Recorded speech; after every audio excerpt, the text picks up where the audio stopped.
Chromatography.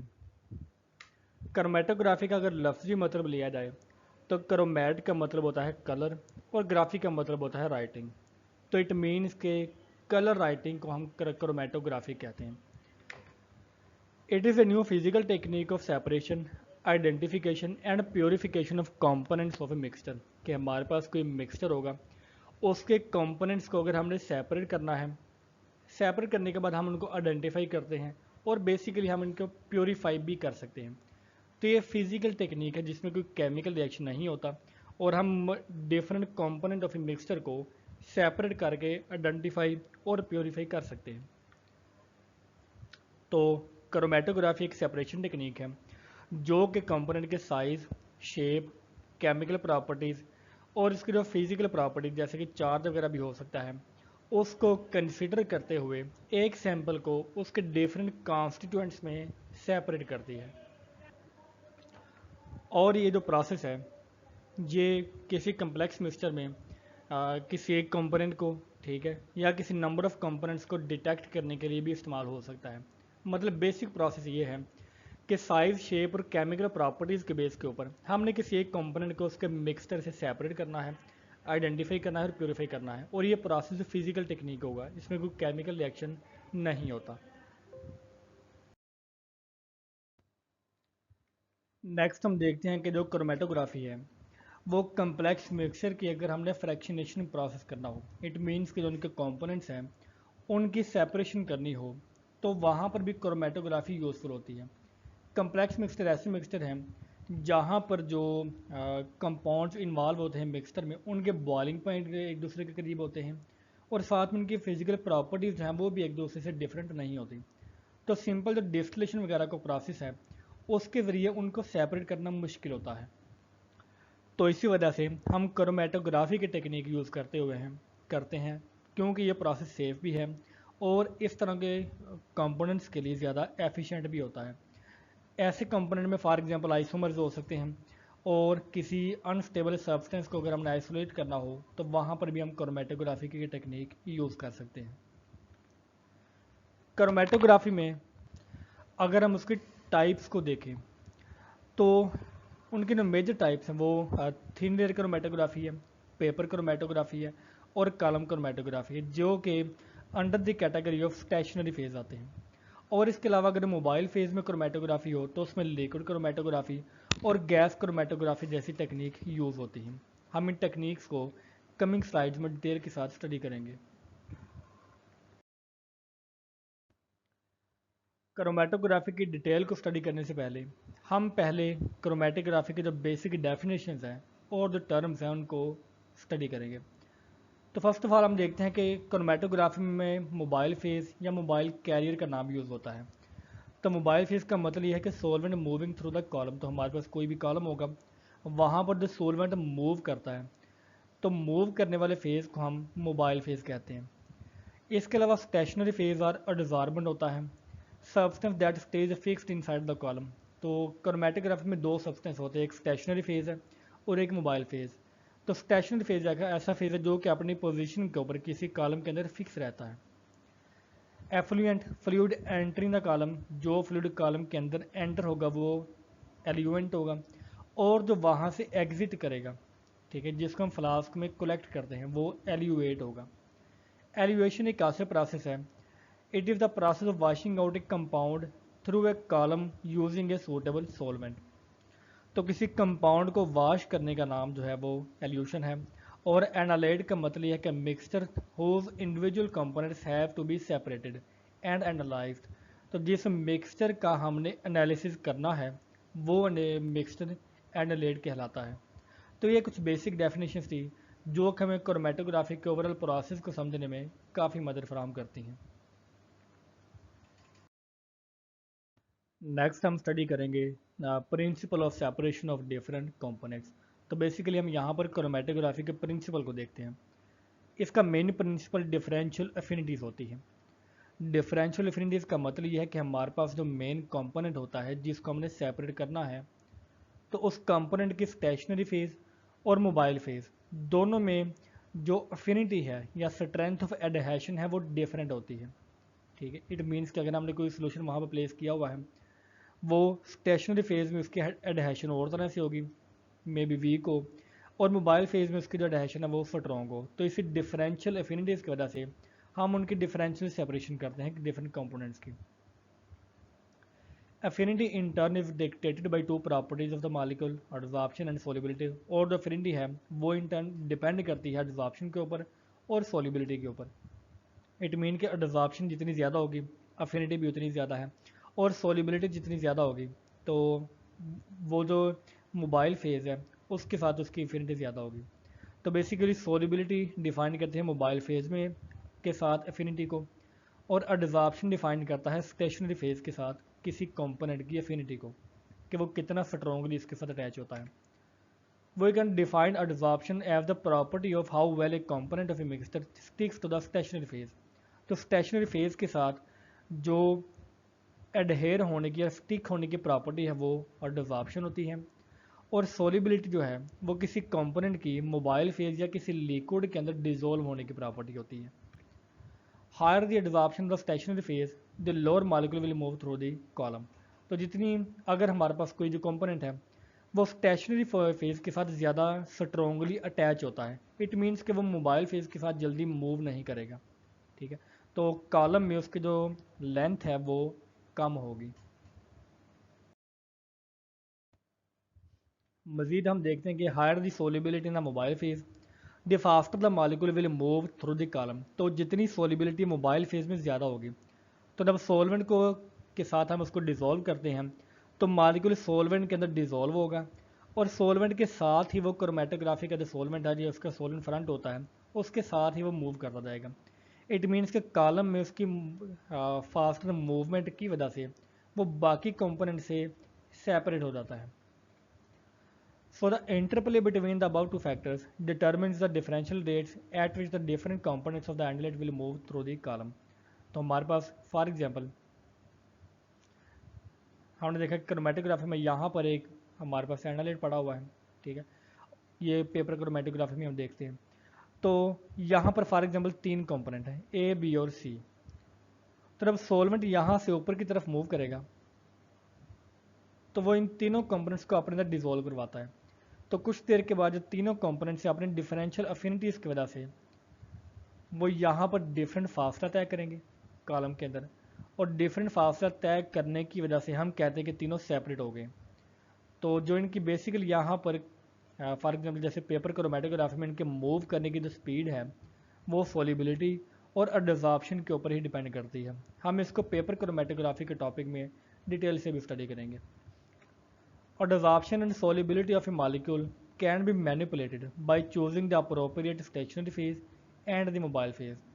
तो हम जो उसकी solubility या जो रिक्वायरमेंट के मुताबिक एक ख़ास कंपोनेंट का सेपरेट करने के लिए हम किसी ख़ास किस्म का स्टेशनरी फेज़ और ख़ास किस्म का मोबाइल फेज़ भी यूज़ कर सकते हैं, ताकि हमारा जो सेपरेशन है वो अच्छी तरह से अचीव हो। नेक्स्ट हम क्रोमेटोग्राफी की जो टाइप है थिन लेयर क्रोमेटोग्राफी उसको स्टडी करेंगे। तो हम देखते हैं the use of thin layer chromatography was first reported by two Russian scientist N A Izmailov and M S Shraiber. तो इन दोनों साइंटिस्ट ने इसको सबसे पहले यूज़ किया। Later this technique was developed further by the other scientist. तो जब उन्होंने देखा कि इसकी एफिशिएंसी काफ़ी ज़्यादा होती है तो दूसरे साइंटिस्ट ने भी इनको अपनाना शुरू कर दिया। थिन लेयर क्रोमेटोग्राफी या आम अल्फाज में TLC depends on the separation principle. तो जैसे कि जितनी भी क्रोमेटोग्राफी की टेक्निक्स हैं वो सेपरेशन प्रिंसिपल के ऊपर ही डिपेंड करती हैं। तो थिन लेयर क्रोमेटोग्राफी का जो मेन प्रिंसिपल है वो भी डिफरेंशियल सेपरेशन ही होता है। The separation relies on the relative affinity of compounds toward both the phases. एक हमारे पास स्टेशनरी फेज़ है और दूसरा हमारे पास मोबाइल फेज़ है। तो किसी एक कंपोनेंट की जो स्टेशनरी फेज़ और मोबाइल फेज़ में रिलेटिव अफिनिटी है उसकी बेस के ऊपर हमारे पास जो सेपरेशन है वो अचीव होती है। तो उसी की बेस के ऊपर हम जो ये जो थिन लेयर क्रोमेटोग्राफी है वो हम उसको अचीव करते हैं या वो प्रोसीड होती है।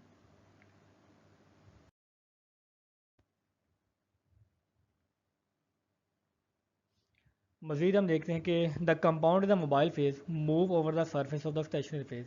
तो सिंपल अल्फाज में जो मोबाइल फेज होगा वो मूव करने वाला फेज है, जैसा कि इसके नाम से ज़ाहिर है, और वो मूव किसके ऊपर करता है, स्टेशनरी फेज के ऊपर। The movement occurs in such a way that the compounds which have a higher affinity to the stationary phase move slowly.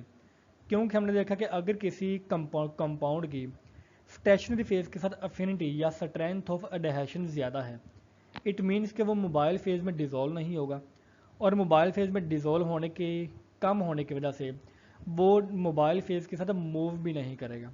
It means कि उसकी जो मूव करने की स्पीड है वो स्लो है, वाल the other compounds travel fast है। तो जिनकी अफिनिटी मोबाइल फेज में ज़्यादा होगी, या दूसरे अल्फाज में स्टेशनरी फेज में जिनकी अफिनिटी कम होगी, वो फास्ट ट्रैवल करेंगे। तो इस डिफरेंस ऑफ वेलोसिटी की वजह से सेपरेशन अचीव होती है। Therefore, the separation of mixture is attained. On completion of the separation process, the individual components from the mixture appear as spot at respective levels on the plate. तो हमारे पास जो plate हमने use की होती है, जो कि बेसिकली हमारा स्टेशनरी फेज होता है, तो वहाँ पर वो डिफरेंट स्पॉट्स के तौर पर वहाँ पर हमें अचीव होते हैं या वहाँ पर मिलते हैं। Their character and nature are identified by the suitable detection technique. हम डिफरेंट टेक्निक को यूज़ करते हुए उनका जो करेक्टर है या उनके जो डिफरेंट प्रॉपर्टीज़ वगैरह हैं उनका भी फर्दर स्टडी कर सकते हैं।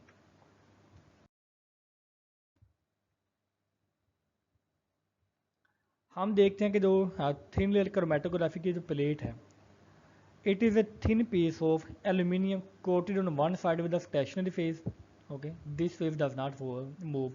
जैसा कि इसके नाम से ज़ाहिर है कि स्टेशनरी फेज को हमने एल्यूमिनियम की प्लेट के ऊपर कोट किया होता है। An inert material does not react chemically with the sample component. तो यहाँ पर हमने वो मटेरियल लगाया होता है जो कि केमिकली हमारे सैम्पल कंपोनेंट्स के साथ रिएक्शन ना करे, क्योंकि अगर वो रिएक्शन करेगा तो हमारे क्रोमेटोग्राफी में जो वो उसको इंटरफेयर करेगा। A mobile phase which consists of a solvent that moves through the stationary phase is used to move the components of the sample up through the stationary phase। तो दो फेज़ हैं, एक हमारे पास स्टेशनरी फेज़ जो कि aluminium coat होता है, और दूसरा हमारे पास मोबाइल फेज़ जो कि बेसिकली सॉल्वेंट होता है, जो कि डिफरेंट कंपोनेंट्स को अपने साथ मूव करवाता है।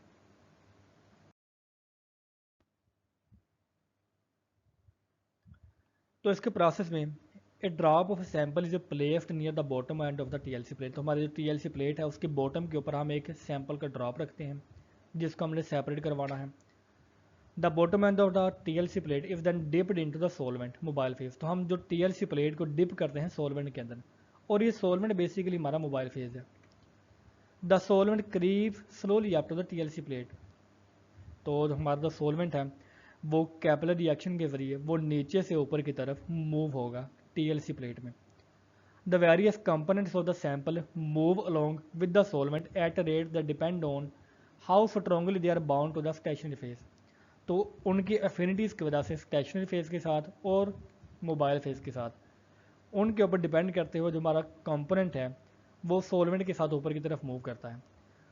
तो जैसा कि हमने देखा कि अगर हमारा कंपोनेंट किसी स्टेशनरी फेज के साथ स्ट्रॉन्गली बाउंड होता है, अगर वो स्टेशनरी फेज के साथ स्ट्रॉन्गली बाउंड होगा, इट मीन्स कि that hardly move at all. तो वो मूव ही नहीं करेगा क्योंकि उसकी इन्फिनिटी मोबाइल फेज के साथ नहीं है बल्कि वो स्टेशनरी फेज के साथ है।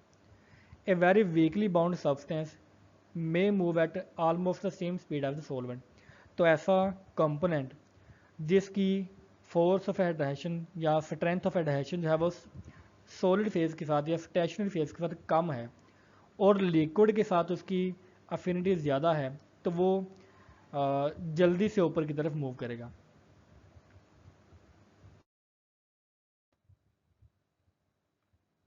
Thus, the different components or fraction of the sample are separated into bands or spot along the length of the TLC plate।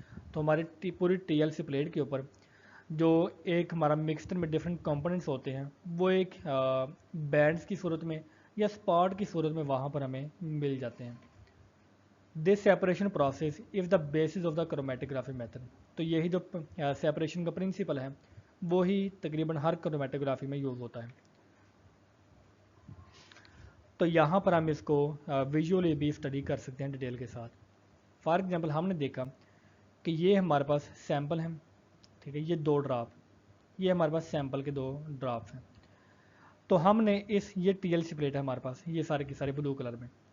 तो टीएलसी प्लेट को हमने सोलवेंट के अंदर डिसोल्व किया, ये ब्लैक कलर में हमारे पास सोलवेंट है। तो हमने इसको जब टीएलसी प्लेट के ऊपर ये दो सैंपल लगाने के बाद सोलवेंट के अंदर डिसोल्व किया, तो कुछ देर के बाद लिक्विड यहाँ से राइज करना शुरू करता है। सोलवेंट यहाँ से राइज करेगा ऊपर की तरफ।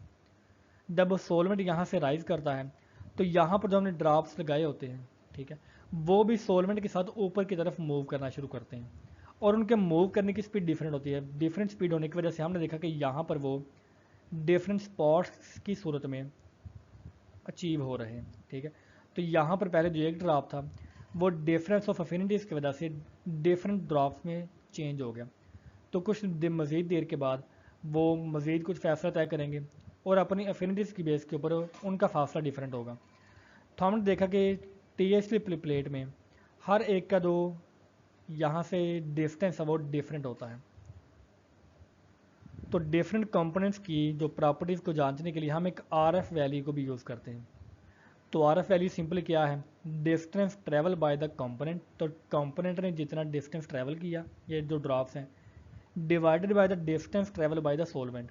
तो ओवरऑल सोलवेंट ने जितना डिस्टेंस ट्रेवल किया, फॉर एग्जांपल सोलवेंट हमारा यहाँ तक है, ये सोलवेंट है, ठीक है, ये वाला सारा, या हम इसको यहाँ तक भी कह सकते हैं कि ये वाला हमारे पास सोलवेंट है, और जो हमारे पास distance travel by the component वो ये वाला है, ठीक है।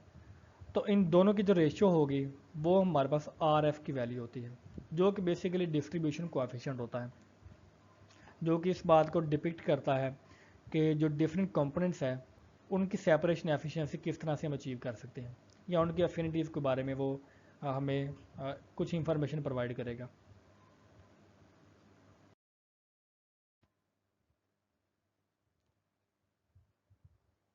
तो आप इस पिक्चर को यहाँ पर क्लियरली भी देख सकते हैं।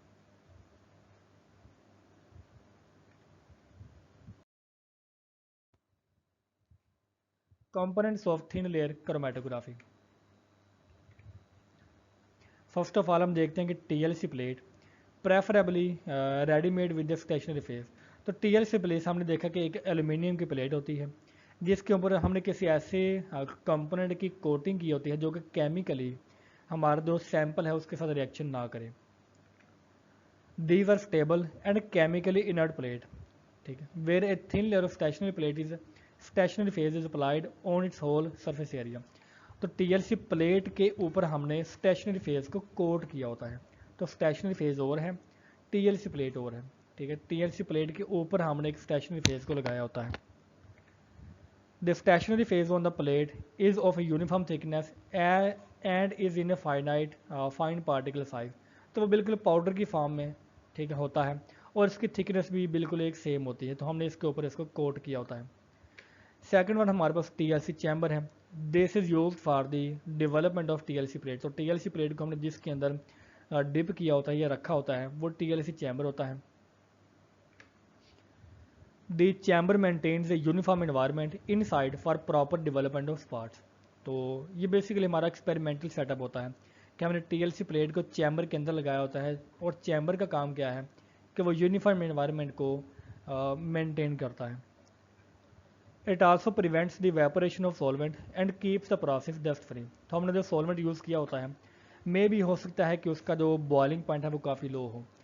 तो बॉइलिंग पॉइंट लो होने की वजह से उसकी इवेपोरेशन को बचाने के लिए हम एक कम टेम्परेचर के पर इसको यूज़ कर सकते हैं, और इसको मेंटेन करने के लिए, पूरे प्रोसेस को मेंटेन करने के लिए टीएलसी चैम्बर मौजूद होता है।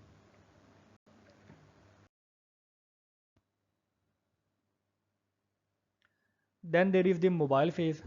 This comprise of a solvent और सॉल्वेंट मिक्सचर। तो मोबाइल फेज एक ऐसा फेज है जो कि बॉटम से टॉप की तरफ टीएलसी प्लेट के ऊपर मूव करेगा। तो मोबाइल फेज एक ऐसा फेज है जो कि मूव करता है। ये एक सॉल्वेंट भी हो सकता है, या ये डिफरेंट सॉल्वेंट्स का मिक्सड भी हो सकता है according to our requirement. The mobile phase used should be particulate free, मतलब इसके अंदर कोई सॉलिड पार्टिकल नहीं होना चाहिए, and of the highest purity for the proper development of the TLC spot. और ये इसकी बहुत इंपॉर्टेंट प्रॉपर्टी है कि उसकी जो प्योरिटी है वो हाईएस्ट हो। इट मीन्स कि वो फिर जो हमारा क्रोमेटोग्राफी का जो प्रोसेस है उसमें इंटरफेयर नहीं करेगा अगर इसमें कोई दूसरा कंपोनेंट मौजूद हो तो हम एक प्योर सॉल्वेंट को यूज़ करते हैं। The solvent recommended are chemically inert with a sample and stationary phase. तो हम एक ऐसा सॉल्वेंट लाजमी तौर पर यूज़ करते हैं जो कि एक तो सैंपल के साथ और दूसरे स्टेशनरी फेज के साथ भी केमिकली इनर्ट हो, मतलब वो उनके साथ रिएक्शन करने वाला ना हो। Also a filter paper, this is moistened in the mobile phase to be placed inside the chamber. तो हम एक फिल्टर पेपर को भी चैम्बर के अंदर प्लेस करते हैं। This help develop a uniform rise in the mobile phase over the length of the stationary phase. तो स्टेशनरी फेज के ऊपर अगर हमने किसी लिक्विड को राइज करवाना है तो उसको यूनिफॉर्म राइज करवाने के लिए हम एक फिल्टर पेपर को भी यूज़ कर लेते हैं।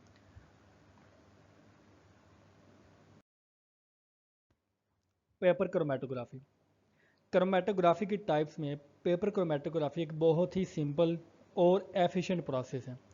हम इसको आमतौर पर अपनी लैब्स में और जो छोटे मोटे एक्सपेरिमेंट्स हैं वहाँ पर काफ़ी ज़्यादा यूज़ करते हैं। तो पेपर क्रोमेटोग्राफी की टेक्निक को आर्थर जॉन पॉटर मार्टिन ने और रिचर्ड लॉरेंस मेलिंगटन सिंजे ने इसको इन्वेंट किया। Its development successfully solve the problem of separating amino acid which are very similar to each other. तो हमने देखा कि अमाइनो एसिड्स का हम डिफरेंट प्रोसेस जैसे कि एडजॉर्प्शन का प्रोसेस हो गया या डिस्टिलेशन का प्रोसेस है, हम अमाइनो एसिड को सेपरेट नहीं कर सकते क्योंकि वो बहुत ही ज़्यादा उनकी जो फिजिकल प्रॉपर्टीज़ हैं वो एक दूसरे के साथ सिमिलर होती हैं। तो उनकी सिमिलर प्रॉपर्टीज़ को की वजह से वो सेपरेट नहीं होते। तो इस प्रॉब्लम को सॉल्व करने के लिए हमने पेपर क्रोमेटोग्राफी को यूज़ किया। तो इसके ज़रिए हमने सक्सेसफुली अमाइनो एसिड को सेपरेट किया।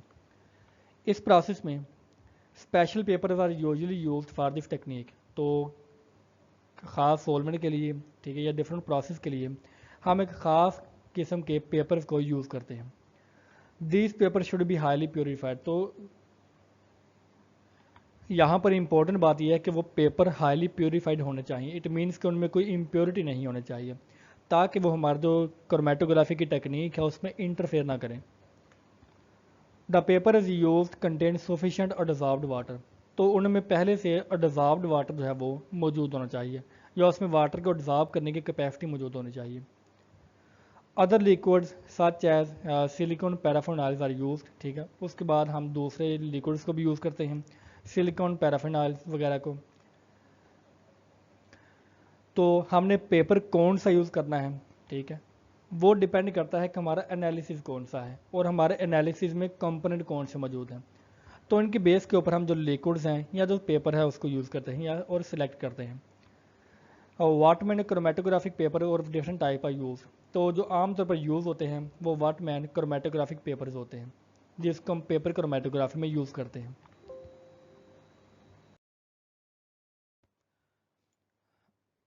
अब हम स्टडी करेंगे पेपर क्रोमेटोग्राफी के मेन प्रिंसिपल को। तो अगर मेन प्रिंसिपल अगर हम एक लाइन में लिखें वो ये है कि the principle of separation is mainly partition rather than the adsorption. तो जैसा कि हमने थिन लेयर क्रोमेटोग्राफी में देखा कि वहाँ पर एडजॉर्प्शन और जो सॉल्युबिलिटी है वो दोनों इंटरप्ले करते हैं हमारी सेपरेशन के लिए। लेकिन पेपर क्रोमेटोग्राफी में एक कंपोनेंट की जो पार्टीशन है एक सॉल्वेंट में, ठीक है, और हम उस प्रॉपर्टी को यूज़ करते हुए उसको यूज़ करते हैं। इट मीन्स कि वो मेन होती है हमारी affinity with the solvent different components की, और डिफरेंशियल एफिनिटीज होने की वजह से या डिफरेंशियल पार्टीशन होने की वजह से हमारा जो सेपरेशन है वो अचीव होती है। तो हम देखते हैं कि substances are distributed between stationary phase and mobile phase. Mobile phase के ऊपर स्टेशनरी फेज मूव होता है और हमारा जो मेन सब्सटेंस जिसको हमने सेपरेट करवाना है वो डिस्ट्रीब्यूट करता है अपने आप को स्टेशनरी फेज में और मोबाइल फेज में, और उसका अपने आप को डिस्ट्रीब्यूट करने का नाम पार्टीशन होता है। Cellulose layer in the filter paper contain moisture which act as a stationary phase.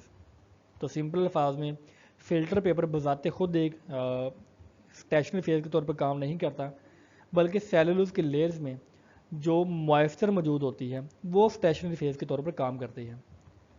Organic solvents और buffers are used as a mobile phase. और उसके अलावा हम ऑर्गेनिक सॉल्वेंट को या किसी बफर सोल्यूशन को मोबाइल फेज के तौर पर यूज़ करते हैं। तो हमारे पास एक स्टेशनरी फेज है जो कि सेलुलोज के लेयर के अंदर मॉइस्चर है, और मोबाइल फेज है जो कि ऑर्गेनिक सॉल्वेंट या कोई बफर सोल्यूशन हो सकता है। तो हमारा जो मेन कंपोनेंट है वो अपने आप को स्टेशनरी फेज और मोबाइल फेज में डिवाइड करता है, और इसे डिवाइड करने का नाम पार्टीशन है। तो इसमें एडजॉर्प्शन का काम बहुत कम होता है। The developing solution travels up the stationary phase carrying the sample with it. तो जैसा कि हमने थिन लेयर क्रोमेटोग्राफी में भी देखते हैं कि वहाँ पर जब लिक्विड को बॉटम से टॉप की तरफ मूव करता है तो वो सैंपल में मौजूद डिफरेंट कंपोनेंट्स को डिफरेंट स्पीड्स के साथ अपने साथ ऊपर मूव करवाता है। तो सोल्यूशन भी अपने आप को जो यहाँ पर भी पेपर क्रोमेटोग्राफी में वो नीचे से ऊपर की तरफ मूव करेगा। Components of the sample will separate readily according to how strongly they dissolve onto the stationary phase versus how readily they dissolve in the mobile phase। तो बेसिकली हम उनकी स्ट्रेंथ ऑफ एडहेशन को study करते हैं कि एक sample जो है अगर वो स्टेशनरी फेज के साथ स्ट्रॉन्गली डिजॉल्व है या उसकी स्ट्रॉन्ग एडहेशन है स्टेशनरी फेज के साथ, इट मीन्स कि वो मोबाइल फेज के साथ स्लो स्पीड में ऊपर मूव करेगा, क्योंकि वो तो हमारे पास जो सॉलिड फेज है, जो स्टेशनरी फेज है, उसके साथ ज़्यादा अटैच है, तो उसकी स्पीड कम होगी। और जिस कंपोनेंट की स्पीड मोबाइल फेज में अफिनिटी उसकी ज़्यादा होगी जिस कंपोनेंट की मोबाइल फेज में, तो वो फिर जल्दी से नीचे से ऊपर की तरफ मूव करेगा। तो हमने देखा कि एक कंपोनेंट लो स्पीड वाला है वो पीछे रह गया और हाई स्पीड वाला ऊपर चला गया, और वो दोनों कंपोनेंट सेपरेट हो गए।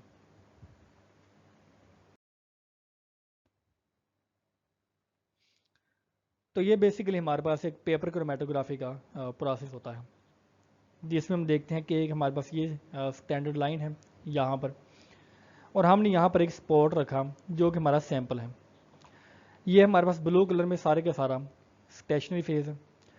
हम जब इसको सैंपल को या तो फिल्टर पेपर को, ये पेपर है हमारे पास, इस पेपर को जब हम सोलवेंट के अंदर डिजोल्व करते हैं, तो फॉर एग्जांपल यहाँ पर आपका सोलवेंट है, ये सारा सोलवेंट है, तो सोलवेंट नीचे से ऊपर की तरफ मूव करेगा।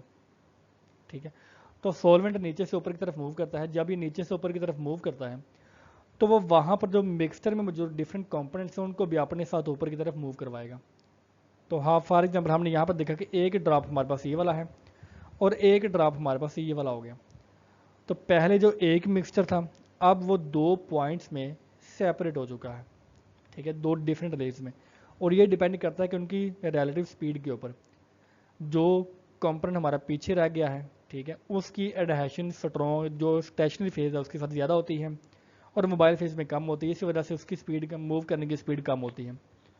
तो सिंपल यहाँ पर हम एक सेपरेशन को अचीव करते हैं पेपर क्रोमेटोग्राफी में। अब यहाँ पर एक पैरामीटर है ए और दूसरा है बी। तो बेसिकली बी जो है वो सोलवेंट फ्रंट है कि यहाँ तक सोलवेंट हमारा पहुँच चुका है, आल्दो हमारा जो ड्रॉप है वो यहाँ, जो कंपोनेंट है वो यहाँ तक पहुँचा है, लेकिन हमारा सोलवेंट यहाँ तक पहुँच चुका है। तो जितनी सोलवेंट की लेंथ होती है या ट्रैवल करने की लेंथ डिवाइडेड बाय जितनी हमारे पास सॉरी यहाँ पर जो distance travel by the component ने जितना डिस्टेंस ट्रैवल किया है फॉर एग्जांपल ए, और जितना सोलवेंट ने ट्रैवल किया है बी, जब हम इन दोनों को डिवाइड करते हैं तो हमारे पास रिटेंशन फैक्टर अचीव होता है, जो कि बेसिकली एक रेशो है distance travel by the component to the distance travel by the solvent. ठीक है, तो पेपर क्रोमेटोग्राफी में ये काम तरकीब है और फार्मूला है, और आरएफ की वैल्यू की बेस के ऊपर हम देख सकते हैं कि कौन सा कंपोनेंट जल्दी सेपरेट होगा और कौन सा कंपोनेंट है जो है वो उसकी सेपरेशन कम होगी।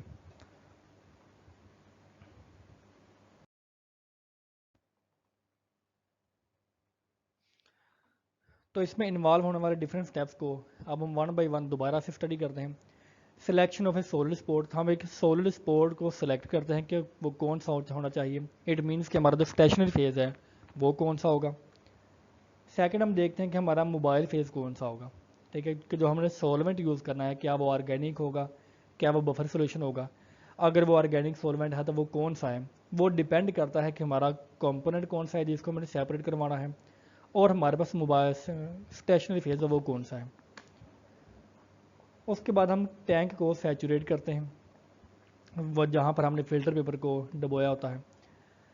सैंपल प्रिपरेशन एंड लोडिंग, तो हम सैंपल को प्रिपेयर करते हैं एक्सपेरिमेंट के लिए और उसको लोड करते हैं। लोड करने का मतलब हम एक ड्रॉप उस फिल्टर पेपर के ऊपर हम ड्रॉप करेंगे या लगाएंगे उसके ऊपर। डेवलपमेंट ऑफ द क्रोमेटोग्राम, तो इसी की वजह से ऐसे ही हम जो क्रोमेटोग्राम है, ठीक है, हम उसको डेवलप करते हैं। क्रोमेटोग्राम को डेवलप करने की मुराद ये है कि हम उसको सोलवेंट के अंदर डिबोएंगे, ठीक है, और सोलवेंट फिर नीचे से ऊपर की तरफ मूव करेगा, और ये इसका मतलब कि वो डेवलप हो रहा है।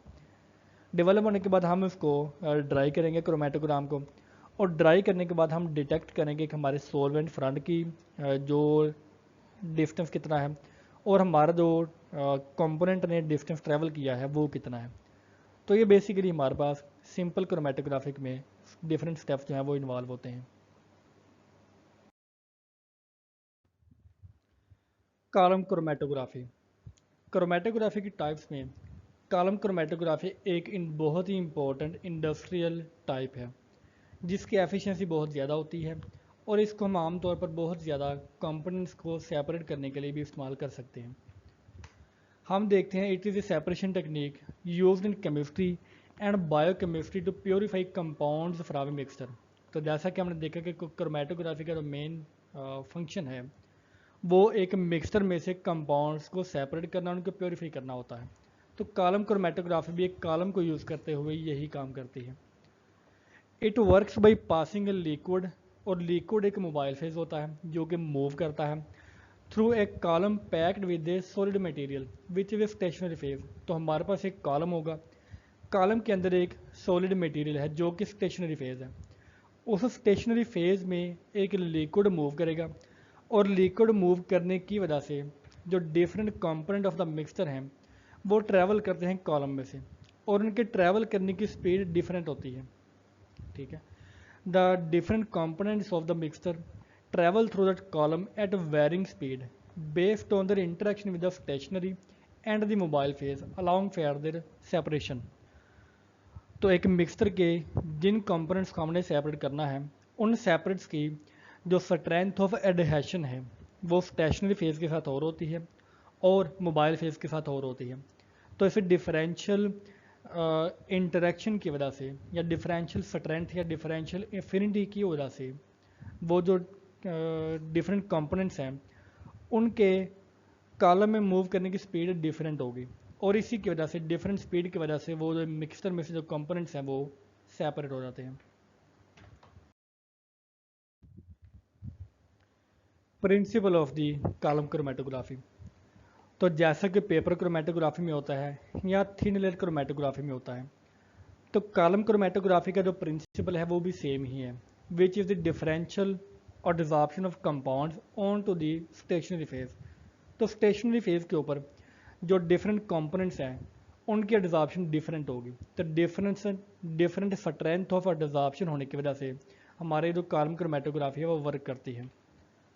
तो हम देखते हैं कि the compounds that interact more strongly with the stationary phase will move slower. तो ऐसे कंपाउंड जिनकी एडहेशन स्ट्रॉन्ग होती है वो मोबाइल फेज में स्लो मूव करेंगे, while those that interact more weekly will move faster. और जिनकी सॉलिड फेज के साथ जो इंटरेक्शन है वो वीक होगी, इट मीन्स कि वो लिक्विड फेज के साथ या जो मोबाइल फेज है वहाँ पर उनकी जो अफिनिटी है वो ज़्यादा होगी, तो वो सॉल्वेंट के साथ ज़्यादा मूव करेंगे, और इस डिफरेंस ऑफ स्पीड की वजह से इट लीड्स टू सेपरेशन। तो वो उनकी सेपरेशन हमारे पास अचीव होती है। Components of the column chromatography, तो इसमें हमारे पास एक जैसे कि नाम से ज़ाहिर है कि एक हमारे पास कॉलम होगा। ये कॉलम जो है ये हमारे पास वर्टिकल ग्लास या प्लास्टिक ट्यूब है, ऑफन फिल्ड विद जेल का सिलिका जेल और एलुमिना।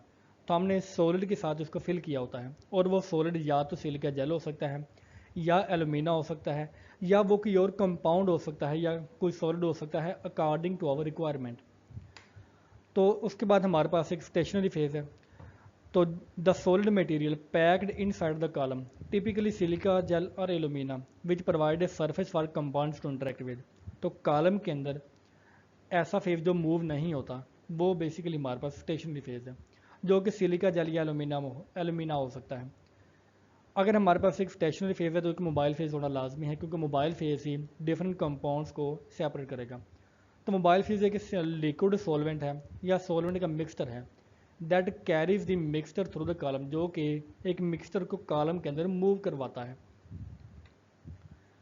उसके बाद एक सैंपल होगा, और ये सैंपल एक ऐसा मिक्सचर है जिसको हमने सेपरेट करवाना है, ठीक है। तो ये बेसिकली 4 कंपोनेंट होते हैं कॉलम क्रोमेटोग्राफी में।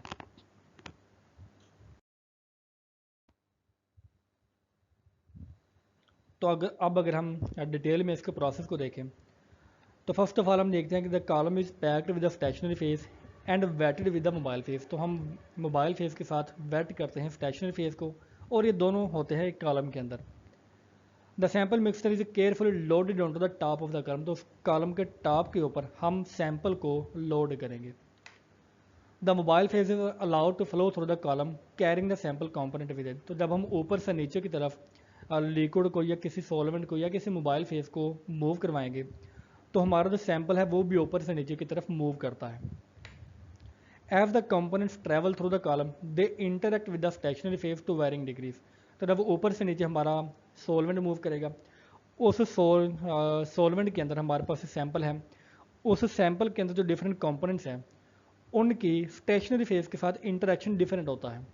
तो डिफरेंट इंटरेक्शन होने की वजह से उनकी स्पीड डिफरेंट होगी, और स्पीड डिफरेंस होने की वजह से वो सेपरेट हो जाते हैं। The separated components are collected on fractions as they elute from the component column.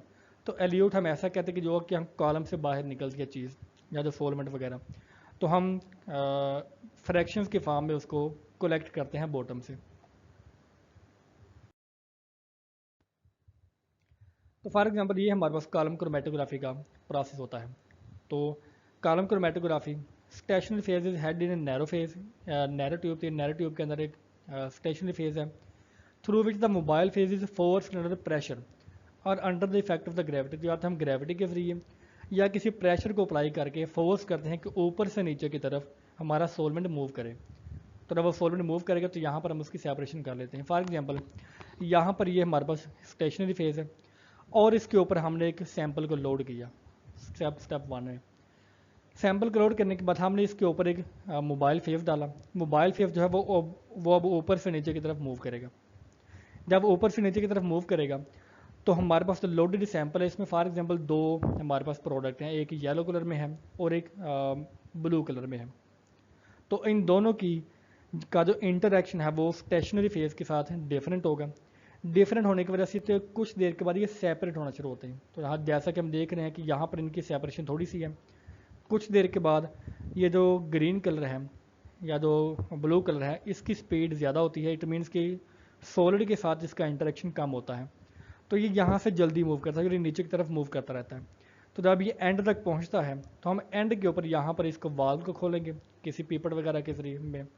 तो हम इस ग्रीन कलर को यहाँ पे कलेक्ट कर लेंगे, और ग्रीन कलर को कलेक्ट करने के बाद हम एक और फ्लास्क लेंगे और हम इस दूसरे कंपोनेंट को यहाँ पर कलेक्ट कर लेंगे। तो ये बेसिकली ये वाला हमारे पास कॉलम क्रोमेटोग्राफी का प्रिंसिपल था। और हमने यहाँ पर देखा कि इसमें जो सेपरेशन है वो बहुत ही ईजी होती है और इसकी एफिशिएंसी बहुत ज़्यादा होती है।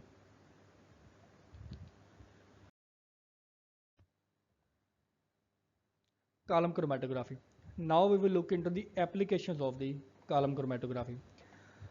तो पहले हम देखते हैं कि हम इससे कंपाउंड्स को प्योरीफाई करते हैं, जैसे कि इसका मेन फंक्शन होता है। तो कम्प्लेक्स मिक्सचर को हम सेपरेट भी कर सकते हैं, किसी मिक्सचर में से इंडिविजुअल कंपोनेंट्स को आइसोलेट भी कर सकते हैं, जो कि बेसिकली सेपरेशन का ही प्रोसेस होता है। और हम कंपाउंड्स की प्योरिटी को एनालाइज भी कर सकते हैं। तो ये इसकी मेन एप्लीकेशन है।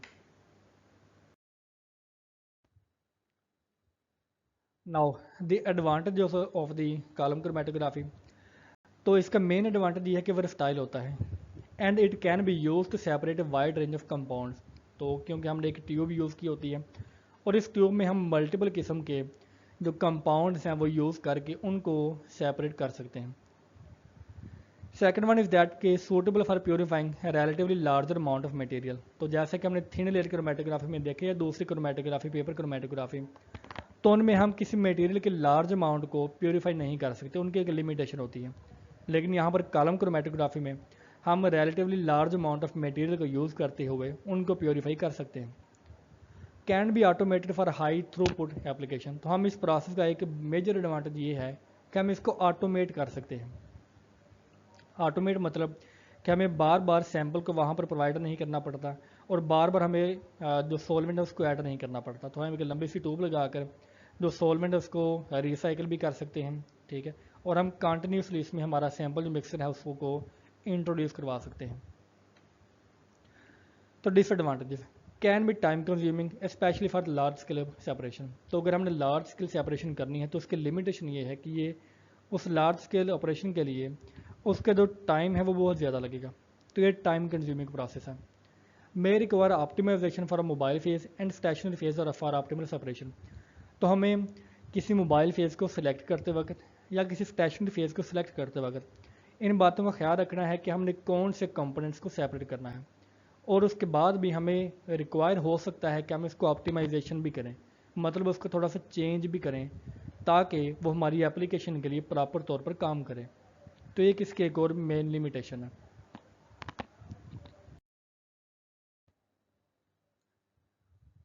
Factors affecting solute separation in the column chromatography. तो जो फैक्टर्स हैं वो ये वाले हैं। तो फर्स्ट ऑफ ऑल हम देखते हैं कि जो पहला फैक्टर है वो particle size of the solid stationery phase. तो स्टेशनरी फेज या जो स्पोर्ट है जो कॉलम के अंदर होती है उसका जो पार्टिकल साइज है उसका एक मेजर इफेक्ट होता है। अगर हमारे पास साइज़ छोटा होगा इट मीन्स कि वो फाइन पाउडर की फॉर्म में होगा, तो वो उसकी वजह से जो सेपरेशन है वो इम्प्रूव होगी। But very small particles needed high pressure. लेकिन अगर जो पार्टिकल साइज़ है वो एक ख़ास लिमिटेशन से कम होगा तो हमें वहाँ से सॉल्वेंट को मूव करवाने के लिए हाई प्रेशर की ज़रूरत होगी। तो हमें इस बात को कंसिडर करना है कि पार्टिकल का साइज़ छोटा हो लेकिन इतना भी छोटा ना हो कि हमें हाई प्रेशर को अप्लाई करना पड़े। कॉलम डायमेंशंस, ठीक है। तो हमारे जो सेपरेशन की एफिशिएंसी है वो लेंथ के इंक्रीज़ करने से या विड्थ को इंक्रीज़ करने से इंक्रीज़ होती है। Uniformity of packing, non uniform packing results in irregular movement. तो अगर हमारे पास पैकिंग यूनिफॉर्म नहीं है तो वहाँ से जो सोलवेंट मूव करेगा उसकी मूवमेंट भी इरेगुलर होगी, ठीक है। और जो सल्यूट है वो लेस यूनिफॉर्म जोन में फॉर्म होगा, ठीक है। तो अगर वो लेस यूनिफॉर्म जोन में फॉर्म होता है इट मीन्स कि वो सेपरेशन सही तरह से अचीव नहीं हो रही। Column temperature, increase in column temperature results in speed of the elution but does not improve separation tailing. तो हमने देखा कि जो स्पीड ऑफ सेपरेशन है वो उसको तो इंक्रीज़ करता है लेकिन ये सेपरेशन की एफिशिएंसी को इंक्रीज़ नहीं करता, ठीक है। Eluting solvent, solvent should be of low viscosity. तो हमारा जो सोलवेंट हमने यूज़ किया हुआ है अगर उसने सॉलिड पार्टिकल में से मूव करना है या किसी स्टेशनरी फेज के अंदर से मूव करना है तो लाजमी है कि उसकी विस्कोसिटी लो हो to give efficient revolution. Revolution का मीन कि वो मुकम्मल तौर पर उसमें जज्ब होकर, ठीक है, वो प्रॉपर तौर पर सेपरेशन करवाएं। एंड हाई वोलेटिलिटी, और इसकी वोलेटिलिटी हाई होना चाहिए ताकि अगर हम इसको मिक्सचर को अगर हमने सोलवेंट से सेपरेट करवाना है तो सोलवेंट ईजिली वोलेटाइल होकर वहाँ से जो है वो सेपरेट हो सके। सोलवेंट फ्लो रेट, तो uniform and low flow rates give better revolution. तो अगर हमारा फ्लो रेट लो है इट मीन्स कि जो एफिशिएंसी है वो इंक्रीज़ होगी। इट मीन्स कि स्लो फ्लो रेट की वजह से हमारा जो प्रोसेस है वो रेगुलर फॉर्म में होगा और रेगुलर फॉर्म में होने की वजह से जो प्रॉपर सेपरेशन है वो अचीव होगी। Continuity of flow, discontinuous flow disturb revolution. तो अगर हमारे पास जो फ्लो है वो डिसकॉन्टिन्यू हो जाए तो हमारा जो ओवरऑल कॉलम में जो फ्लो रेट है वो भी डिस्टर्ब होगा और ओवरऑल कॉलम का फ्लो डिस्टर्ब होने की वजह से हमारा जो एफिशिएंसी है वो डिक्रीज़ होती है। Condition for the adsorbent, deactivation of adsorbent decreases separation. तो जैसा कि हमने आमतौर पर एडजॉर्प्शन के प्रोसेस में देखा कि अगर तो हमारा एडजॉर्प्शन डीएक्टिवेट होता है मतलब कि उसकी जो एक्टिव साइट्स हैं वो सही तरह पर काम नहीं करती तो उसकी वजह से हमारी सेपरेशन डिक्रीज़ होगी। Concentration of solute, substances of high concentration move slowly. तो ऐसे सब्सटेंस जिनकी कंसनट्रेशन हाई होती है वो कॉलम में से स्लो मूव करेंगे।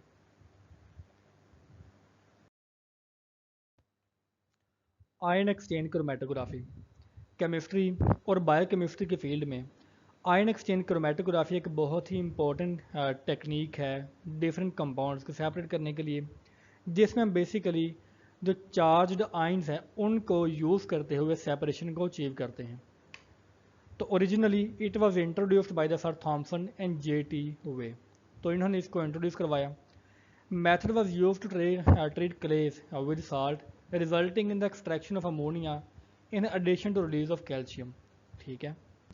तो हमने क्ले को साल्ट के साथ ट्रीट किया जिसकी वजह से अमोनिया और कैल्शियम जो है वो वहाँ से क्ले से हमने हासिल की। तो compounds known as zeolites were introduce to separate individual ions और इलेक्ट्रिकली चार्ज पार्टिकल। तो जैसे कि हमने देखा कि आयन एक्सचेंज जो क्रोमेटोग्राफी है वो आयंस को यूज़ करती है या जो आयंस को की प्रॉपर्टीज को यूज़ करती है। तो जो डिफरेंट आयंस हैं, ठीक है, वो जियोलाइट की मदद से वो सेपरेट होते हैं। जियोलाइट क्या है? ये हमारे पास एक सॉलिड मटेरियल होता है वाइट किस्म का, वाइट कलर का। तो इसकी बेस के ऊपर या जिसकी पोर्स होती हैं, हमारे जो डिफरेंट आयंस है उसके ऊपर एडजॉर्ब होते हैं। तो एडजॉर्प्शन की बेस के ऊपर हम इसको सेपरेट करते हैं। Synthetic resin were developed from complex ion exchange process. तो जियोलाइट के अलावा हम सिंथेटिक रेजन्स को भी यूज़ कर सकते हैं, या हम जो आयन एक्सचेंज प्रोसेस से सिंथेटिक रेजन डेवलप भी कर सकते हैं। ठीक है,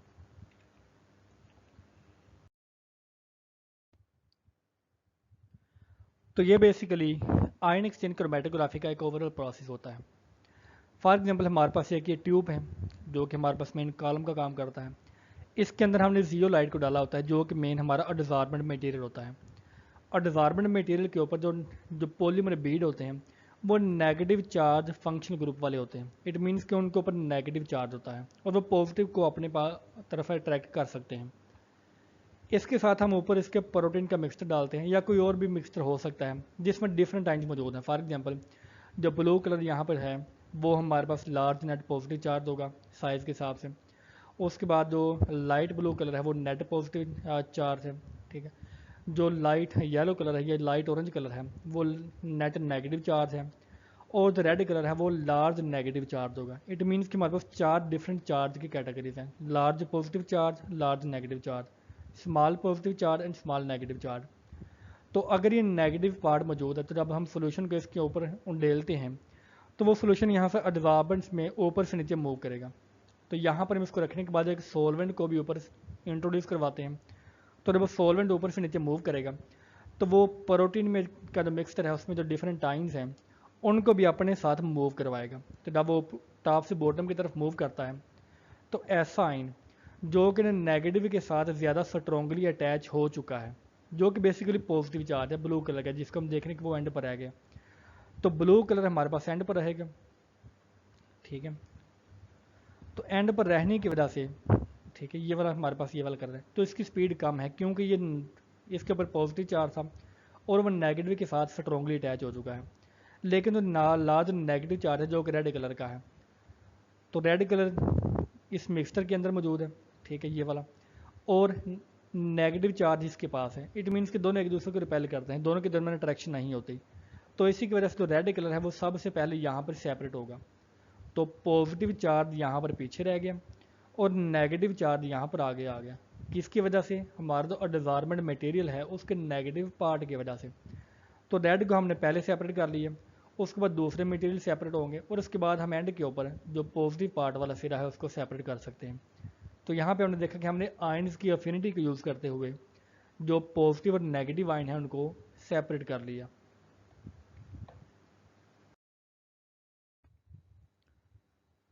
आयन एक्सचेंज क्रोमेटोग्राफी को मज़ीद डीपली स्टडी करते हुए हम देखते हैं कि stationary phase are the ion exchange separation are characterized by the nature and strength of the acidic or basic function of the surface।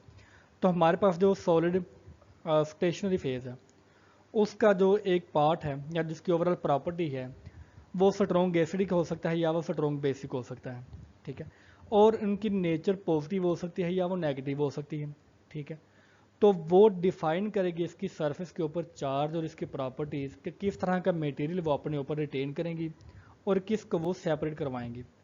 ठीक है, और हम देखते हैं कि जो कैटायन एक्सचेंज है is used to retain separate positive charge ions on negative surface. तो कैटायन एक्सचेंज फॉर एग्जांपल ये वाली है, ये जो स्टेशनरी फेज पार्टिकल है इसके ऊपर एक नेगेटिव चार्ज होगा। अगर ये नेगेटिव चार्ज है तो हमने देखा कि नेगेटिव चार्ज एक पॉजिटिव चार्ज को अट्रैक्ट करेगा। तो हमारे सैंपल में जिसका चार्ज पॉजिटिव होगा वो हमारे नेगेटिव सिरे की तरफ ज़्यादा अट्रैक्ट होगा। तो पॉजिटिव चार्ज जो एनालाइट है जो कैटायन है वो अट्रैक्ट होता है स्टेशनरी फेज के साथ और इसके साथ डिज़ॉल्व होगा, और जो इसके साथ डिज़ॉल्व नहीं होता वो नीचे की तरफ सेपरेट हो जाता है।